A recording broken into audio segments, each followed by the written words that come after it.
ఆంధ్రప్రదేశ్లో విజయనగరం జిల్లాలో రాజాం పట్టణంలో నవదుర్గా అమ్మవారు ప్రపంచంలోనే 2వ స్థానం. శ్రీ శ్రీ శ్రీ నవదుర్గాంబాయ నమః.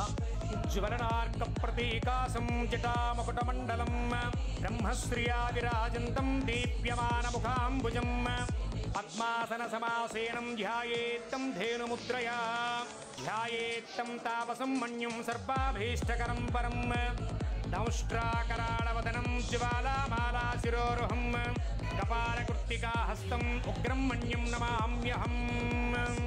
నవదుర్గాంబాయ నమః. నవదుర్గా అమ్మవారి యొక్క దేవాలయం విజయనగరం జిల్లా రాజాం పట్టణంలో భక్తుల యొక్క కొంగు బంగారంగా ఓయని పిలిస్తే ఓయని పిలికే చల్లని తల్లి నిత్య సౌభాగ్యాలను ప్రసాదించి అష్టైశ్వర్యాలను ప్రసాదించి దీర్ఘాయురారోగ్యాలను ప్రసాదించి సంపూర్ణమైనటువంటి